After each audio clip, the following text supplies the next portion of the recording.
నమస్తే. I would like to request Government of Telangana, sir, పిల్లలు ఓం భూర్భువస్వహ అంటే బురబుర సహ అంటారు. అంటే ఓం భూర్భువస్వహ అని కూడా స్పష్టంగా పలకలేకపోతున్నారు. అంతేకాదు ఎన్సైక్లోపీడియా అనమాట ఎసకపీడియా అనేసి అంటే పిల్లల యొక్క నాలుక ఏదైతే ఉందో మంచి షార్ప్గా కావడం లేదు. Because of the only the return exams.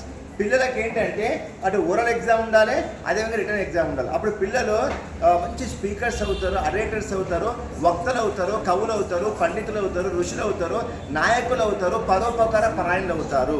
పిల్లలు ప్రతి ఒక్క అక్షరాన్ని, ప్రతి పదాన్ని, ప్రతి వాక్యాన్ని అద్భుతంగా చదివే విధంగా, ఉచ్చరించే విధంగా మనం శిక్షణ ఇవ్వాలి.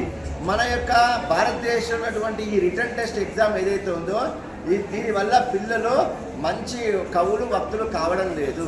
So shortage of the speakers in the market.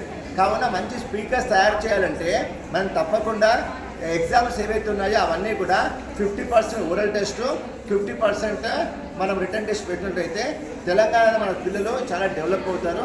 So CM Revanth Reddy గారు మీరు ఎట్లా చేసిందంటే ఇమీడియట్లీగా కనీసం లాంగ్వేజెస్ అయినా సరే 50% ఓరల్ టెస్ట్, 50% రిటర్న్ టెస్ట్ పెట్టే విధంగా చర్యలు తీసుకుంటారని మిమ్మల్ని ప్రార్థిస్తున్నాను. నా పేరు డాక్టర్ రాజేంద్ర ప్రసాద్. అహం సంస్కృత భాష ఆచార్య అస్మి. అహం సంస్కృత భాష ఆచార్య అస్మి. ధన్యవాదः. నమస్తే.